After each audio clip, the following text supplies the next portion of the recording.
My name is Eleanor Patterson, and at 67 years old, I never imagined my dream trip to Greece would become my worst nightmare. When my son Michael suggested this Mediterranean getaway, I saw it as our chance to reconnect. The ancient ruins, azure waters, and charming villages awaited us. Instead, I found myself abandoned, alone in a foreign country with no explanation.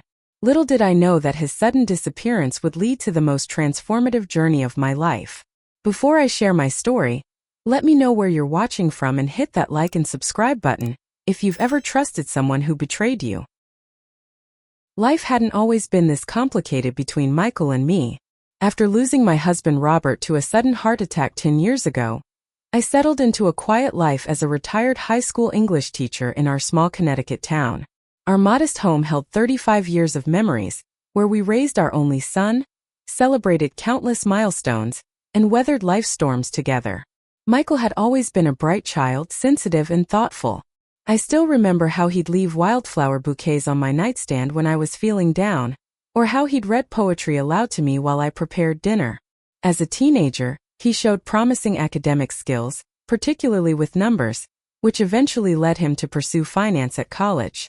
After graduation, he landed a respectable position at a financial advisory firm in Boston, about 2 hours from our home. For years, our relationship maintained its close-knit nature despite the distance. Sunday phone calls, monthly visits, holiday gatherings, we maintained our connection through life's transitions. I was there when he married Amanda, a pediatric nurse with a kind smile, in a beautiful autumn ceremony 8 years ago. I helped them decorate their first apartment, celebrated when they bought their colonial-style home in a Boston suburb. But something shifted about 4 years ago. Michael's calls became less frequent, his visits shorter and somehow tense. When Amanda filed for divorce after just 4 years of marriage, I was shocked. Michael offered little explanation, just irreconcilable differences. But I sensed there was more beneath the surface. "Mom, Amanda just doesn't understand the pressure I'm under," he said during one of our increasingly rare conversations. "My clients expect results. The market's unpredictable. She thinks I work too much, but she doesn't get it." I noticed other changes too. Michael's once modest spending habits gave way to designer clothes, a luxury car, and expensive dinners whenever we met. He spoke animatedly about investment opportunities and big clients, but deflected when I asked specific questions about his well-being. "Everything's fine, Mom. Business is booming," became his standard response, accompanied by a smile that never quite reached his eyes. Then came the mysterious phone calls. During his infrequent visits, he would step outside to take calls, returning with a furrowed brow and distracted demeanor. When I expressed concern, he'd dismiss it with practiced casualness. "Just work stuff, Mom. Nothing for you to worry about." But mothers know their children. Something wasn't right. Yet I chose to ignore these warning signs, perhaps out of fear, perhaps out of hope that whatever troubled him would resolve itself. Last Christmas, after barely seeing him for months, Michael surprised me with an unexpected visit. He seemed different. Subdued, less flashy, almost vulnerable. We sat by the fireplace, the twinkling lights of the Christmas tree casting a warm glow across the living room, when he made an unexpected proposal. "Mom, what would you think about us taking a trip together? Just you and me like when I was a kid?" My heart leaped at the suggestion. "That would be wonderful, Michael. Where were you thinking?" "Greece," he said, his eyes brightening genuinely for the first time in years. "You always talked about wanting to see the Parthenon, remember? All those Greek mythology lessons you gave me growing up." I was touched that he remembered my lifelong dream. As a literature teacher, I had always been fascinated by ancient Greek culture, its mythology and philosophy weaving through so many texts I taught over the years. "I've set aside some money," he continued. "We could go for 2 weeks in June. Athens, Santorini, maybe Crete." In retrospect, I should have questioned his sudden generosity, especially given the snippets I'd heard about his financial situation from mutual acquaintances. After his divorce, rumors circulated about mounting debt and questionable investment choices. But in that moment, all I saw was an opportunity to rebuild our relationship, to reconnect with my increasingly distant son. The following months were filled with excited planning. I researched historical sites, practice basic Greek phrases, and purchase comfortable walking shoes for exploring ancient ruins. Michael handled the logistics, booking flights, hotels, and creating our itinerary. We established a shared travel account where we both deposited funds for the trip. "This is going to be perfect, Mom," Michael assured me during our planning calls. "Just what we both need." The day of our departure arrived on a warm June morning. I hugged my sister Martha goodbye at the airport, promising to bring her back a souvenir from the Plaka markets. Michael appeared tense at check-in but brightened as we boarded our flight. "To new adventures," he said, clinking his plastic cup of airplane wine against my orange juice as we soared over the Atlantic. I had no idea that within 48 hours, I would be alone in a foreign country, abandoned by my own son. Our plane touched down at Athens International Airport under a brilliant blue sky. Stepping off the aircraft, the Mediterranean warmth enveloped me immediately. A gentle dry heat, nothing like Connecticut's summer humidity. After collecting our luggage, we navigated through the crowded terminal to find our prearranged taxi.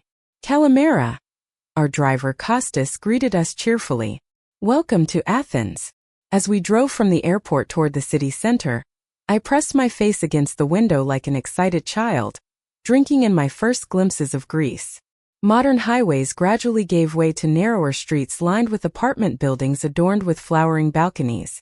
Occasionally, I caught glimpses of ancient ruins peeking between contemporary structures, the old and new coexisting in fascinating harmony. "Look, Michael," I pointed excitedly when the Acropolis came into view, perched majestically on its rocky outcrop overlooking the sprawling city. "We're really here." Michael smiled, squeezing my hand. "We made it, Mom." Our hotel, a charming boutique establishment in the historic Plaka district, occupied a renovated neoclassical building with a breathtaking rooftop view of the Acropolis. The reception staff welcomed us with glasses of cool lemonade infused with local honey, while a porter took our luggage to our adjoining rooms. "Your son chose a perfect location, Mrs. Patterson," the receptionist told me with a warm smile. "You are in the heart of ancient Athens. Everything is within walking distance. The Acropolis, the ancient agora, many beautiful museums and cafes." My room was simple but elegant, with whitewashed walls, blue accents, and a small balcony overlooking a narrow cobblestone street. After freshening up, Michael knocked on my door, eager to begin exploring despite our jet lag. "Let's make the most of our first day, Mom," he insisted. "We can rest later." We spent that first afternoon wandering through the winding streets of Plaka. The neighborhood buzzed with life. Outdoor cafes filled with patrons, small shops selling everything from tourist trinkets to exquisite handmade jewelry, street musicians playing traditional bouzouki music that echoed through the narrow passages. We visited the Roman agora, marveling at the well-preserved Tower of the Winds, its 8 sides depicting the gods of each wind direction. Michael seemed genuinely engaged, asking questions about the mythology I'd taught him years ago, listening attentively to my excited explanations.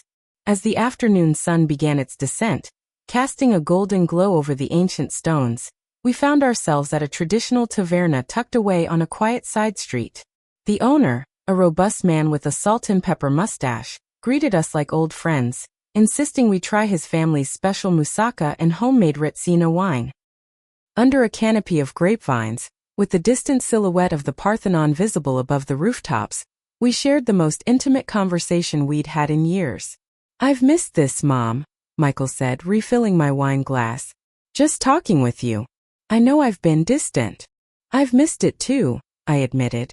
"Sometimes I feel like I don't know what's happening in your life anymore." He looked down, swirling the amber wine in his glass. "Things haven't been easy since the divorce. I made some mistakes, trusted the wrong people." For a moment I thought he might truly open up, but he quickly shifted the conversation to happier topics. Memories of family vacations when he was young, my retirement party, his plans to perhaps start his own financial consultancy. We returned to our hotel well-fed and slightly tipsy from the retsina, making plans for an early start the next day to visit the Acropolis before the crowds and midday heat became overwhelming. That night, I fell asleep with a heart full of hope. Whatever troubles had created distance between us seemed to be melting away under the Athenian sun. This trip was exactly what we needed. A fresh start, a reconnection. The next morning dawned clear and beautiful. I met Michael for breakfast on the hotel's rooftop terrace, where a spread of Greek yogurt with honey, fresh fruits, spanakopita, and strong coffee awaited us. The Acropolis loomed magnificent in the morning light, so close it felt like I could reach out and touch the ancient columns. "I can't believe we're really here," I said, adding a drizzle of honey to my yogurt. "After all these years of dreaming about it." Michael smiled, but I noticed he checked his phone repeatedly during breakfast, a slight furrow appearing between his brows. "Everything okay?" I asked, trying to keep my tone casual. "Yeah, fine," he replied quickly. "Just checking the weather forecast." We were discussing our route to the Acropolis when Michael's phone rang. He glanced at the screen, and his entire demeanor changed in an instant. His face paled, his posture stiffened. "I need to take this," he said abruptly, stepping away from our table to a corner of the terrace. I couldn't hear the conversation, but I could see Michael's increasingly agitated gestures, the way he paced back and forth, checked his watch repeatedly. When he returned to the table several minutes later, the relaxed, happy sun from the previous evening had vanished, replaced by someone tense and distracted. "Everything all right?" I asked, unable to hide my concern. "Just a small complication," he said, forcing a smile that didn't reach his eyes. "Nothing to worry about." But as we finished our breakfast, Michael checked his watch every few minutes, his mind clearly elsewhere, our planned visit to the Acropolis seemingly forgotten. I had no way of knowing that this phone call would be the catalyst that would change everything, that within hours, I would find myself completely alone in a foreign country, abandoned by my own child. "Mom, I'm really sorry, but something's come up," Michael announced as we were preparing to leave for the Acropolis. His voice had that forced casualness I'd come to recognize whenever he was hiding something significant. "What do you mean?" I asked, adjusting my sun hat and reaching for my camera. "Is everything okay?" Michael ran his hand through his hair, a nervous habit from childhood. "I have some business contacts here in Athens. A potential investment opportunity just opened up, and I need to meet with them right away." "Business contacts? You never mentioned knowing people in Greece," I said, confusion giving way to disappointment. "It's recent. I didn't think they'd be available during our trip," he replied, not quite meeting my eyes. "This could be really important for my career, Mom. I wouldn't interrupt our vacation if it wasn't." I studied my son's face, noting the slight twitch near his left eye. His tell since boyhood whenever he wasn't being entirely truthful. Still, after our wonderful reconnection the previous day, I wanted to be supportive. "How long will your meeting take?" I asked. "Just a few hours," Michael assured me, already checking his phone again. "You should go ahead to the Acropolis as planned. The morning light is perfect for photos, and you'll beat the tour groups. I'll meet you back at the hotel this afternoon, and we can explore more of the city together." Despite my reservations, I nodded agreement. "All right." The receptionist said it's an easy walk from here. I have my guidebook and phrase card. Michael seemed relieved at my acquiescence. He gave me a quick hug, unusually tight. "You're the best, Mom. I promise I'll make it up to you. Just don't be too long," I called after him as he hurried toward the elevator. "And keep your phone on." With a backward wave and another forced smile, he disappeared. I took my time walking to the Acropolis, following the pedestrian path marked in my guidebook. The climb up the marble steps to the ancient citadel was challenging in the growing heat, but the breathtaking vista that greeted me at the top made every labored breath worthwhile. The Parthenon stood proud against the sky, its weathered columns testifying to over 2 millennia of history. Under different circumstances, this moment would have been pure joy, the fulfillment of a lifelong dream. But as I wandered among the ancient temples, I found myself repeatedly checking my phone, expecting a message from Michael about his meeting's progress. By noon, when I'd explored every corner of the Acropolis, my phone remained silent. I sent a casual text. "Parthenon even more amazing than I imagined. How's your meeting going?" No response. After lunch at a small cafe near the archaeological site, I visited the new Acropolis Museum, trying to immerse myself in the magnificent artifacts while ignoring the growing knot of worry in my stomach. By late afternoon, with still no word from Michael, concern began to override enjoyment. Multiple calls to his cell phone went straight to voicemail. My texts remained unanswered. Michael, I'm heading back to the hotel now. Please call me when you get this. The hotel receptionist greeted me with a warm smile. Did you enjoy the Acropolis, Mrs. Patterson? Yes, beautiful, I replied distractedly. Has my son returned to the hotel? No, Mrs. Patterson. We haven't seen him since you both left this morning.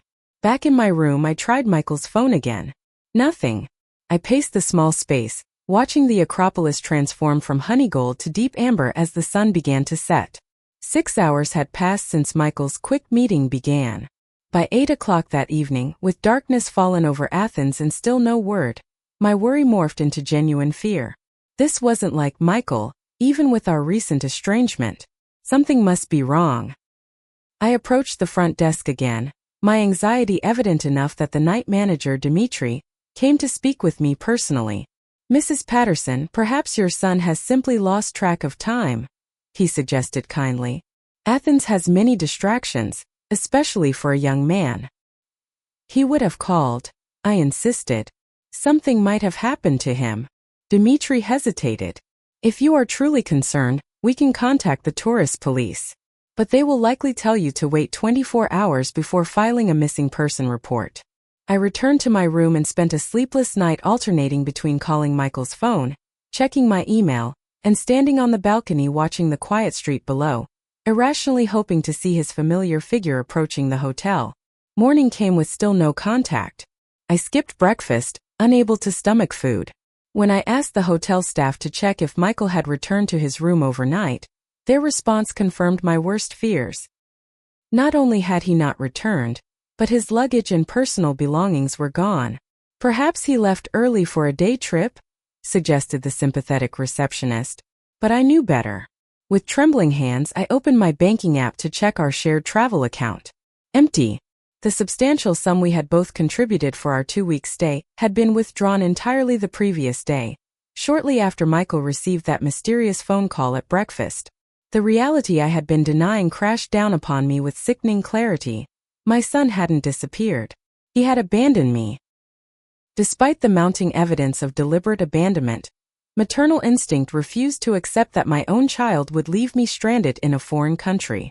Something must have happened to him, perhaps he was injured, kidnapped, or in some kind of trouble. The next morning I began a frantic search through Athens, armed with a hotel business card in case I got lost, my English-Greek phrase book, and a photo of Michael on my phone. I started with nearby hospitals, struggling through language barriers with the help of my phrasebook and the occasional English-speaking staff member. My son, Ogios Mao, I would repeat, showing Michael's picture. Missing, chat hike.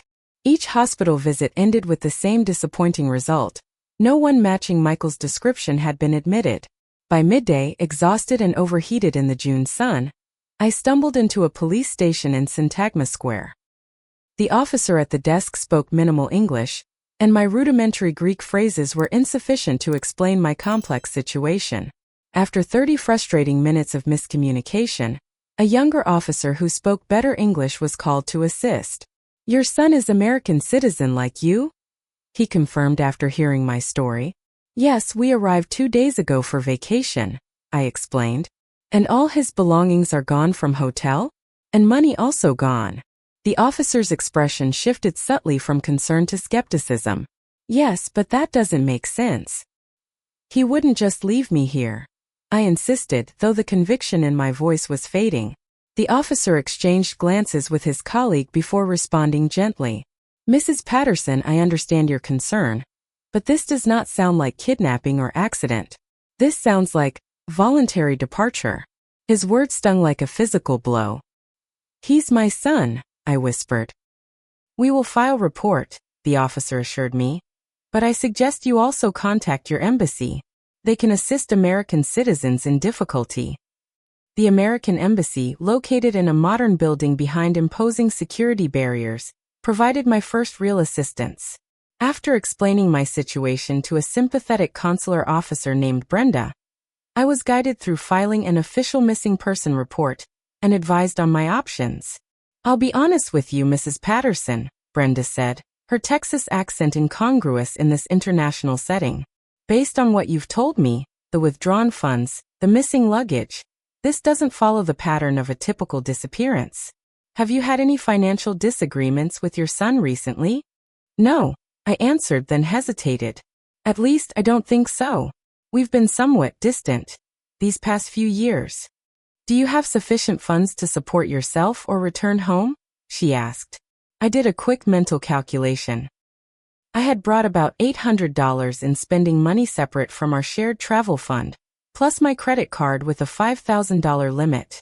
Enough to get by briefly or fly home, but not enough for 2 weeks in Greece plus unexpected hotel costs.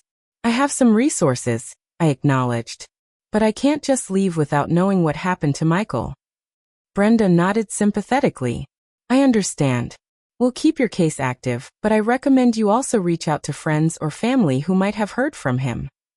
That evening, using the embassy's Wi-Fi, I sent emails to several of Michael's former colleagues and friends, even his ex-wife Amanda, asking if anyone had heard from him.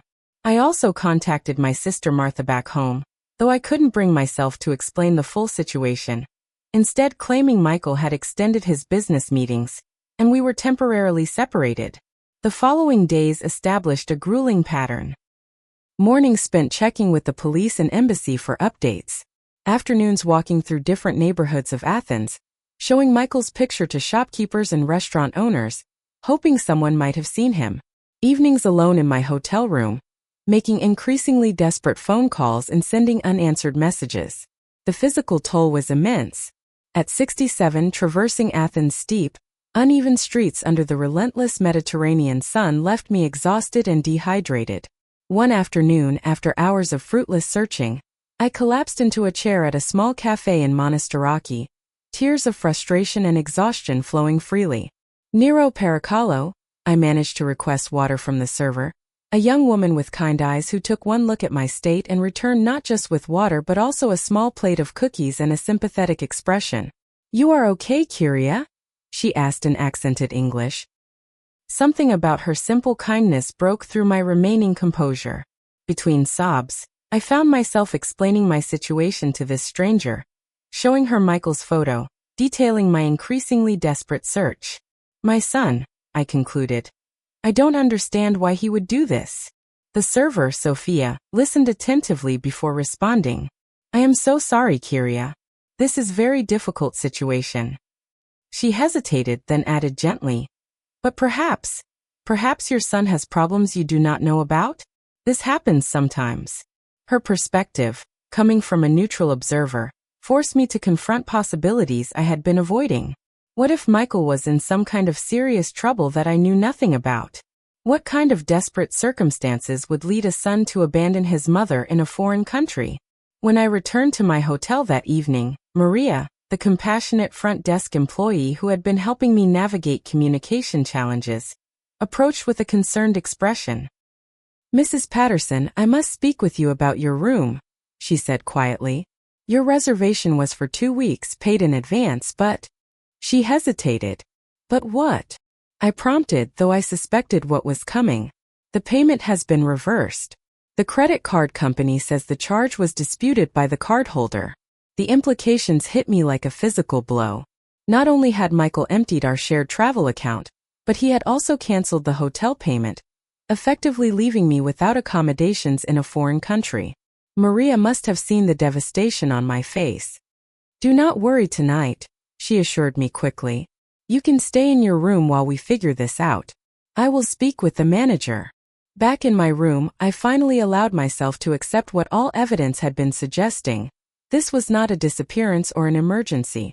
This was a calculated abandonment. That night I checked Michael's social media accounts more thoroughly, scrolling back through months of posts I had previously only glanced at. There, hidden in plain sight, were the signs I had missed or chosen to ignore. References to investment opportunities that sounded suspiciously like gambling, connections with questionable business associates, complaints about financial pressure. One particularly telling exchange from 3 months earlier caught my eye. A comment from someone named Stefan. Better have that money ready by June, Mike. These aren't people who take IOUs. June, the month of our trip. A horrifying possibility formed in my mind. Had this entire vacation been planned not as a mother-son reconnection, but as Michael's escape route from whatever trouble he was in? Had I been merely a convenient cover story, abandoned the moment I was no longer useful? As this devastating realization settled over me, my phone chimed with an email notification. Martha had forwarded a message she'd received from Michael. "Tell Mom I'm sorry. Had to take care of some things. She'll be fine in Greece. She always wanted to see it. I'll explain everything later." No explanation of where he was. No concern for my welfare. Just the casual assumption that at 67, I would somehow be fine alone in a country where I didn't speak the language, with dwindling resources and no plan. That night, curled on my hotel bed, I allowed myself to fully grieve, not just for my immediate situation, but for the son I thought I knew, and for my own blindness to the person he had become. With the crushing realization that my son had deliberately abandoned me came an unexpected clarity. No more frantic searching. No more desperate calls to hospitals or police stations. Michael wasn't missing. He had chosen to leave. Now I needed to focus on my own survival in this foreign land. The next morning, I took stock of my situation with pragmatic determination. I had approximately $700 in cash, my credit card with its $5,000 limit, a return airline ticket dated 12 days away, and a hotel room that was no longer paid for. Maria, the kind hotel employee who had broken the news about my canceled reservation, proved to be my first real ally in Greece. "Mrs. Patterson," she approached me as I sat alone at breakfast, "I spoke with my manager about your situation. We cannot offer the room for free, but we can give you special rate for 3 more nights. After this, perhaps I can help you find more affordable accommodation." "Thank you, Maria," I said, genuinely moved by her assistance. "I don't want to impose, but any help would be appreciated. I have cousin who rents rooms in her house in Pangrati," Maria continued. "Not luxury but clean and safe, much cheaper than hotel. I can call her for you." 3 days later, I moved from the boutique hotel in Plaka to Sophia's modest apartment building in the residential neighborhood of Pangrati.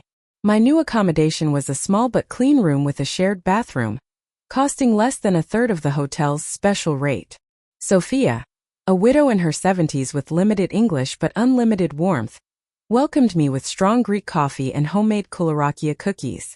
Through a combination of broken English, my phrasebook, and expressive hand gestures, we managed basic communication. "You stay, no worry," she insisted, patting my hand. "Zeno's friend now." I learned later that Zenos meant both stranger and guest in Greek, a linguistic reflection of the hospitality culture that was becoming my salvation. With accommodation secured at a rate I could sustain for several weeks if necessary, I turned my attention to other practicalities. I established a daily routine that began with simple Greek language practice using a free smartphone app. Though I would never become conversational in such a short time, learning key phrases beyond the tourist basics became essential for daily survival. "Poso kani afto? How much is this? Po iani? Where is? Den Catalavino? I don't understand." These phrases, practiced diligently each morning, became my lifeline as I navigated Athens independently. Transportation presented the next challenge. Taxis were too expensive for regular use, so I mastered Athens' public transit system, a complex network of metros, buses, and trams. I purchased a weekly pass and studied route maps until I could navigate between key locations without consultation. Each small accomplishment, successfully ordering a meal, navigating to a new neighborhood, conducting a simple transaction in broken Greek, built my confidence incrementally. The woman who had arrived in Greece expecting to be guided now found herself self-sufficient by necessity. Financial constraints remained my biggest concern. After calculating my limited resources against essential expenses, I realized I needed to either return home early or find some source of income. The thought of returning defeated, facing questions about Michael I couldn't bear to answer, made me reluctant to choose the former option. The solution appeared unexpectedly during my 3rd week in Athens. While enjoying an affordable coffee at a small cafe near the ancient agora, I overheard the owner, Nikos, discussing his business challenges with another patron. "English menu very bad," he lamented in accented English. Tourists not understand. Need good translation but too expensive. Drawing on courage I didn't know I possessed, I approached their table. Excuse me, I ventured. I couldn't help overhearing. I was an English teacher for 30 years. Perhaps I could help with your menu translation. Nikos looked surprised but interested. You can make English menu sound natural? Not like Google. I believe so, I assured him. That afternoon I spent 2 hours working through his handwritten menu, translating Greek dishes into appealing, grammatically correct English descriptions. When finished, Nikos was so pleased he offered me a free dinner and, more importantly, a proposition. Many business owners in Plaka have same problem, he explained. Tourist menus, signs, website words all need good English. Maybe you help them too? I can introduce. Within days I had secured several small translation jobs, converting handwritten Greek menus into polished English, proofreading brochure text, even helping craft English social media posts for small businesses. The work wasn't lucrative by American standards, but the combination of free meals, small cash payments, and occasional tips supplemented my dwindling savings enough to extend my stay. As my financial situation stabilized, I continued checking in with the American Embassy weekly, maintaining the pretense that I was still actively searching for Michael. In reality, these visits became more about human connection than practical assistance. Brenda, the Texan consular officer, greeted me with genuine concern each time. "Any word from your son?" she would ask, though I suspect she had drawn her own conclusions about his absence. "Nothing concrete," I would reply, unable to admit the painful truth that I had stopped expecting to hear from him. Meanwhile, I was building a surprising network of support among Athens residents and expatriate community. Sophia introduced me to her neighborhood friends, elderly Greek women who insisted on including me in their daily coffee gatherings despite our limited shared vocabulary. Nikos connected me with other small business owners in tourist areas, expanding my informal translation work. At a weekly English conversation group I discovered in a community center, I met Sarah and Thomas, an American couple in their 70s who had retired to Athens 5 years earlier. Learning of my situation, though I shared only an edited version, claiming my son had been called away on urgent business, they took me under their wing, inviting me to their apartment for weekly dinners and introducing me to their expatriate social circle. "Athens has a way of adopting people," Sarah told me over homemade moussaka one evening. "We came for a vacation 15 years ago, and felt more at home here than we ever did in Minneapolis." I wrote carefully worded emails to my sister Martha back home, presenting my extended stay as a personal choice rather than a necessity. "Michael's business situation has kept him away longer than expected," I explained, "but I'm enjoying the chance to experience Greece more deeply than a typical tourist." This wasn't entirely untrue. Despite the circumstances, I found myself developing a genuine appreciation for Athens beyond its ancient monuments. I discovered neighborhood farmers markets where locals shopped for fresh produce. I found favorite spots for people watching: a bench in the National Garden, a corner table at a cafe in Syntagma Square. Most surprisingly, I discovered reserves of strength, resilience, and adaptability I never knew I possessed.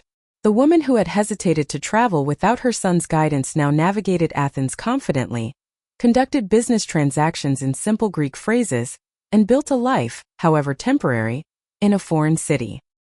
6 weeks after arriving in Greece, 4 weeks after Michael's disappearance, I realized something that shocked me. Despite the heartbreak and betrayal that had stranded me here, despite the ongoing practical challenges, I was not miserable. In fact, in many small but significant ways, I was thriving. This realization brought complicated emotions: guilt at finding any happiness amid such betrayal, confusion about what this meant for my relationship with Michael, uncertainty about my eventual return home. But beneath these conflicting feelings lay a fundamental truth I was only beginning to acknowledge. Perhaps being abandoned in Greece, as painful as it was, had forced me to discover parts of myself long suppressed by comfortable routines and familiar dependencies. One evening, sitting on Sophia's balcony watching the sunset paint Athens in golden light, the Acropolis illuminated against the darkening sky, I found myself contemplating a possibility I had never before considered. What if I didn't rush back to Connecticut when my return ticket date arrived? What if this unexpected chapter wasn't merely a crisis to endure but a turning point to embrace? The thought was simultaneously terrifying and exhilarating. Before I could explore it further, my phone buzzed with a notification. A message from Michael, the first contact in exactly 2 weeks since his disappearance. The message was brief but desperate. "Mom, I'm in trouble. Serious trouble. I need your help. Please call me." My hands trembled as I stared at the screen, a storm of emotions churning within me, relief that he was alive, anger at his abandonment, fear for whatever trouble he was in, and beneath it all, the persistent ache of maternal concern that never fully disappeared despite his betrayal. I stepped inside from Sophia's balcony to ensure privacy before returning his call. Michael answered immediately. "Mom." His voice sounded strained, nothing like the confident son who had abandoned me weeks earlier. "Thank God you called back." "Michael," I kept my voice steady, surprising myself with my composure. "Where are you?" "Back in the States. Connecticut." He paused. "Mom, I'm so sorry about Greece. I can explain everything." "I'm listening," I said, neither accepting nor rejecting his apology yet. What followed was a confession that, despite my growing suspicions, still shocked me in its details. Michael had developed a gambling problem following his divorce. First sports betting, then high-stakes poker. What began as a distraction from his failed marriage quickly spiraled into addiction, leading to mounting debts. "I started borrowing from clients' investment accounts," he admitted, his voice breaking. "Just temporarily at first. I was sure I could win it back and replace the funds before anyone noticed. But the losses continued mounting. When his firm began an internal audit, Michael panicked, using what remained of his clients' funds to flee the country. Greece was never about reconnecting," he confessed. "I needed to disappear until I could figure things out. I used you as cover, so it would look like a normal vacation." The calculated nature of the deception struck me like a physical blow. "You planned to abandon me all along?" "No," he protested quickly. "Not at first. I thought maybe I could figure something out while we were there. But then I got that call at breakfast. It was Stefan warning me that the firm had discovered the missing funds. They were going to contact the authorities. I panicked. So you left me alone in a foreign country, took all our money and disappeared." My voice remained calm despite the renewed pain his confirmation brought. "I'm not proud of it, Mom," Michael's voice cracked. "But I'm in real trouble now. The firm has pressed charges. There's a warrant for my arrest. I need money for a lawyer, a good one. The joint account we have. I know it's your retirement savings, but..." "Stop." The single word came out with more authority than I knew I possessed. "Michael, listen carefully. I will not send you money." His stunned silence spoke volumes. "I love you," I continued, surprising myself with the truth of those words despite everything. "But I cannot rescue you from this. What you did. To your clients, to your career, and yes, to me, these were your choices. You need to face the consequences."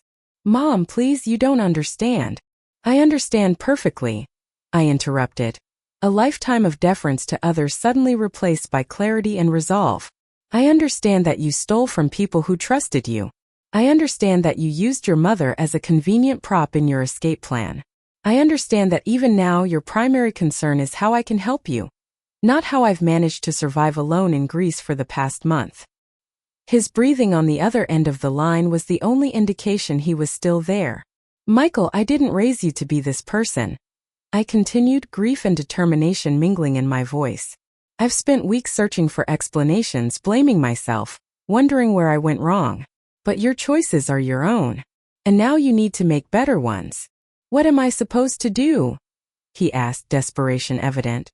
"Turn yourself in," I said simply. "Get a public defender if necessary. Face what you've done and begin making amends. That's the only way forward." "They'll send me to prison." "Perhaps," I acknowledged.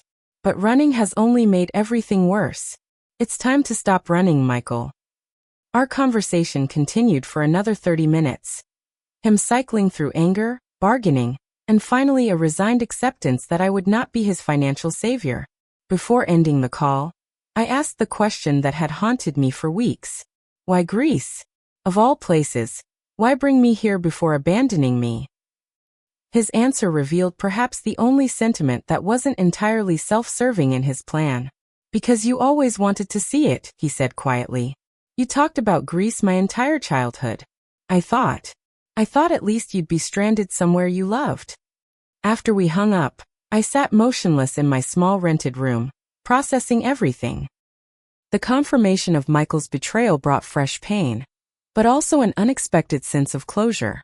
The constant questioning, the desperate search for explanations, these could finally end. The situation was exactly what it had appeared to be.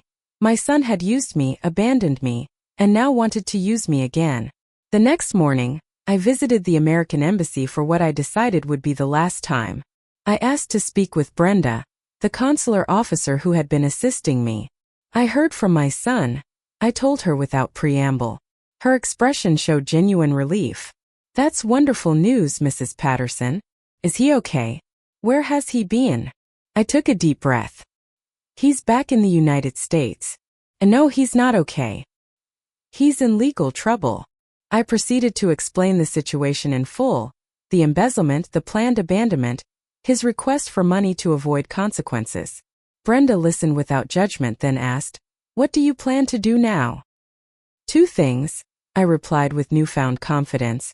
"First, I'm going to contact the authorities in Connecticut with the information I have about Michael's whereabouts. He needs to face what he's done." She nodded approvingly. "And second, I'm going to change my return ticket. I'm not ready to leave Greece yet." This decision, formed in the crucible of betrayal and survival, felt right in a way few choices in my life ever had. The initial crisis had passed. Michael was no longer missing but facing the consequences of his actions. My obligation to search for him, to worry constantly, had ended. What remained was the unexpected life I had built here and the woman I was becoming. Stronger, more independent, and increasingly at home in this ancient city. Over the following weeks, I received occasional updates about Michael's situation through Martha. He had indeed turned himself in, perhaps realizing it was his only viable option after I refused financial help. He was facing charges of embezzlement and fraud, with a court date set for the fall. I maintained limited contact with him. Monthly phone calls where I offered emotional support, but continued to refuse financial assistance. These conversations were difficult but necessary, establishing new boundaries in our relationship. I was his mother and would always love him, but I would no longer enable his poor choices or rescue him from their consequences. Meanwhile, my informal translation work expanded beyond restaurant menus to include small business websites and brochures for local tour guides. Sarah and Thomas, my expatriate friends, introduced me to the director of an English language school who offered me part-time work coaching advanced students in conversation skills. A perfect application of my teaching experience that provided modest but steady income. As my temporary visa approached its 90-day limit, I faced a decision. Return to Connecticut or find a legal way to extend my stay in Greece. After careful research and consultation with both the embassy and local immigration attorneys, I applied for a renewable one-year retirement visa, which would allow me to remain in Greece as long as I could demonstrate sufficient income and health insurance coverage. The woman who had arrived in Athens as a betrayed mother, abandoned and alone, was gradually transforming into someone new. An expatriate building a life on her own terms, a professional using her skills in unexpected ways, a traveler becoming a resident. This transformation wasn't without pain. I still carried the heartache of Michael's betrayal, still worried about his future, still questioned my own role in the person he had become. But alongside these familiar sorrows grew new joys. The satisfaction of mastering conversational Greek, the pleasure of being recognized and greeted by name at neighborhood shops, the growing circle of both Greek and expatriate friends who had become my support system. One evening, 6 months after my arrival in Greece, I sat with Sophia on her balcony sharing a simple dinner of Greek salad, fresh bread and local wine. As the Acropolis lights illuminated the ancient citadel against the night sky, she asked in her improving English, "You happy here, Eleanor?" I considered the question thoughtfully before answering. I came to Greece because of someone else's choices. I'm staying because of my own. Yes, I think I am happy here. Sophia raised her glass in a toast. Then you find good thing in bad situation. This is wisdom. Her simple observation crystallized what I had been slowly realizing. Sometimes life's most painful detours lead to destinations we never would have chosen but ultimately need. Michael's betrayal had forced me onto an unplanned path that, paradoxically, was helping me discover parts of myself long submerged beneath decades of predictable routines and defined roles. Perhaps being abandoned in a foreign land was the unexpected gift that freed me to finally become fully myself. 6 months stretched into 8, then a full year. Athens transformed from an intimidating foreign city into my new home. I had moved from Sophia's spare room to my own small apartment near Philippapa Hill, a modest one-bedroom with a tiny balcony offering glimpses of the Acropolis between neighboring buildings. The rent was reasonable, covered comfortably by my combined income from teaching conversational English at the language school and my growing freelance translation business. My daily life developed comfortable rhythms distinctly different from my Connecticut routines. Mornings began with Greek coffee at the corner cafe, where the owner, Giannis, no longer needed to ask for my order. Weekdays were filled with teaching and translation work. Weekends often involved exploring parts of Greece beyond Athens, day trips to nearby coastal towns or occasional overnight stays on close islands, experiences I had once assumed required a companion, but now confidently navigated alone. My Greek language skills, while far from fluent, had progressed from tourist basics to functional conversation. I could discuss apartment maintenance with my landlord, negotiate prices at the weekly farmers market, and engage in simple social conversations with neighbors. "Your Greek improves every week, Mrs. Eleanor," my landlord, Mr. Demetrios, commented during one of his visits. "Soon you speak better than me." We both knew this was a kind exaggeration, but I appreciated the encouragement.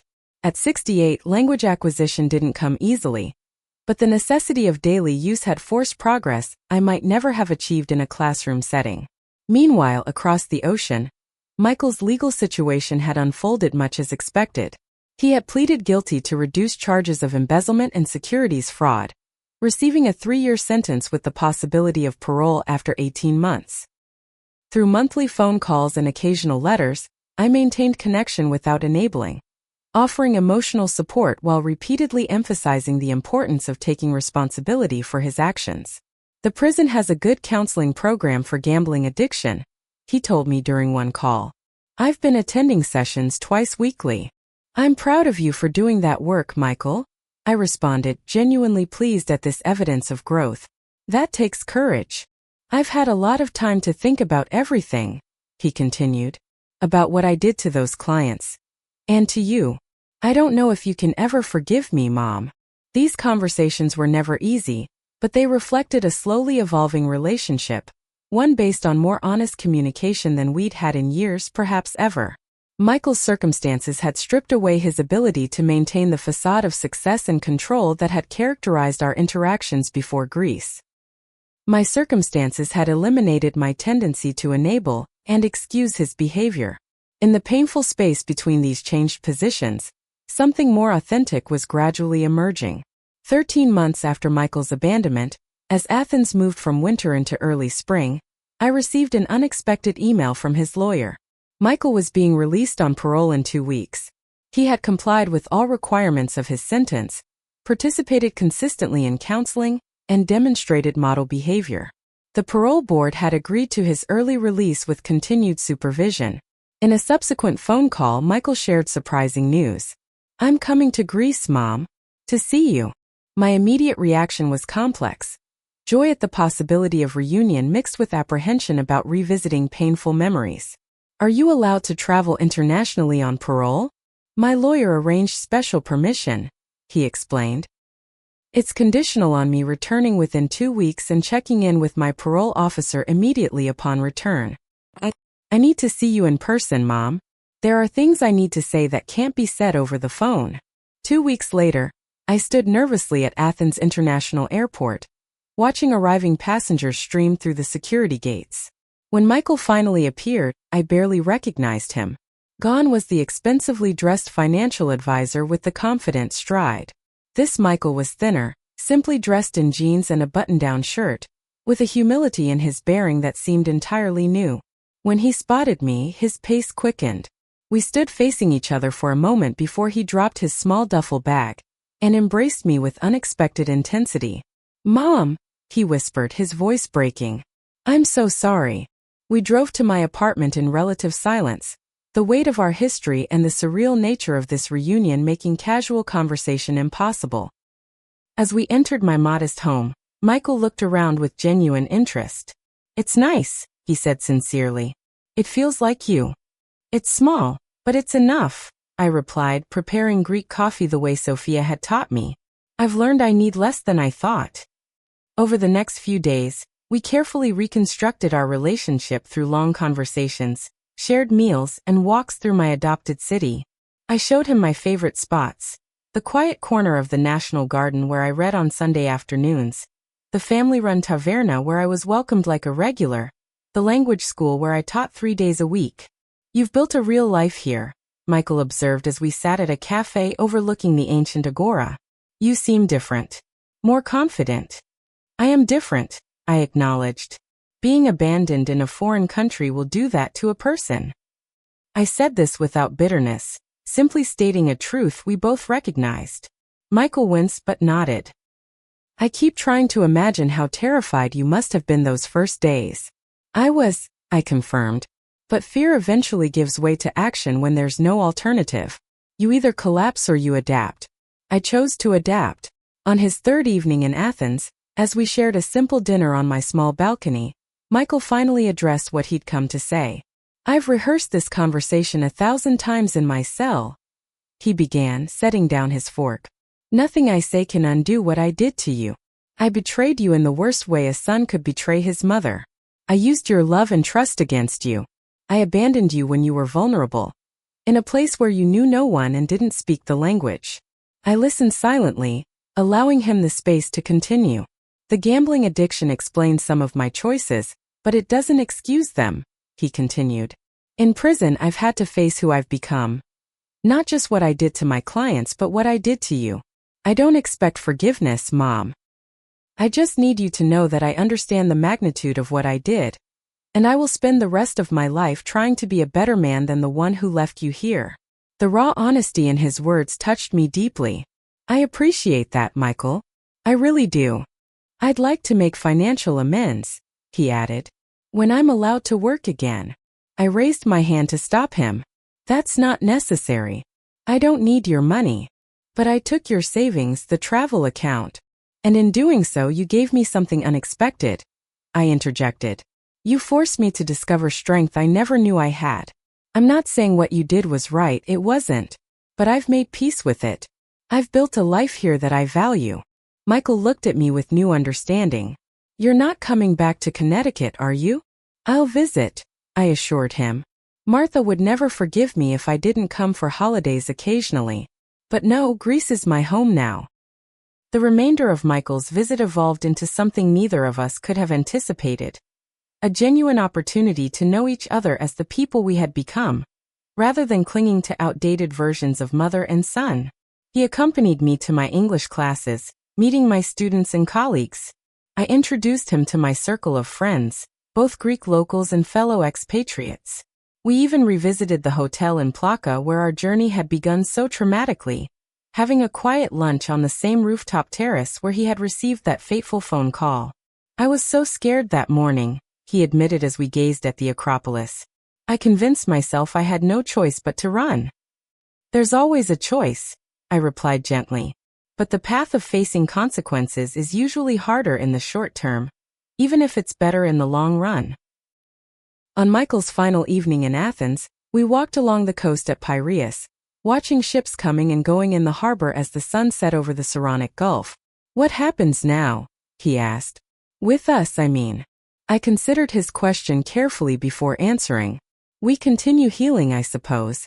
You focus on rebuilding your life in America, staying sober, fulfilling your parole requirements, finding honest work. I continue building my life here. We stay connected through calls and visits when possible." "And you really forgive me?" Vulnerability lined his question. "Forgiveness isn't a single moment, Michael. It's a process," I explained. "Some days I feel completely at peace with what happened. Other days, the hurt resurfaces, but I'm choosing to move forward rather than remain trapped in that pain. That's my definition of forgiveness. He nodded, accepting this complicated truth. The next morning at the airport, our goodbye was emotional but fundamentally different from our last parting in this same place. This time we both knew exactly where the other was going. This time there were no secrets or hidden agendas between us. "I love you, Mom," Michael said as his departure was announced. "Thank you for showing me that it's never too late to change course." "I love you too," I replied, embracing him one last time. Safe travels home. As I watched him pass through security, I reflected on the extraordinary journey that had brought us to this moment. 13 months earlier, his abandonment had seemed like the end of my world. A betrayal so profound I couldn't imagine surviving it. Yet here I stood. Not merely surviving but thriving in a new life I would never have chosen but now couldn't imagine abandoning. Back in my apartment that evening, I sat on my balcony watching Athens transform from golden sunset to twinkling night lights. My phone dinged with a message from Michael. "Landed safely. Already missing your coffee. Call you Sunday as usual." I smiled as I replied affirmatively, grateful for this new chapter in our complicated story. Life rarely follows the paths we carefully plan. Sometimes the most devastating detours, the abandoned mother in a foreign land, the son facing consequences of his terrible choices, ultimately lead exactly where we need to go. My journey had taught me that strength often emerges only when all other options disappear, that independence can flourish at any age, that forgiveness doesn't erase the past but creates space for a different future. What happened to me in Greece was undeniably traumatic, but what happened for me here was transformative. If you've ever experienced betrayal by someone you love, or found yourself facing unexpected challenges that seemed impossible to overcome, I hope my story offers some comfort. Sometimes our greatest growth comes from our deepest wounds. Have you ever had an experience that seemed devastating at first, but ultimately led to positive change? Share your story in the comments below. And if you found value in my journey, please like, subscribe, and share this video with someone who might need to hear that even our worst moments can become catalysts for our best transformations. Thank you for listening, and remember, it's never too late to begin again.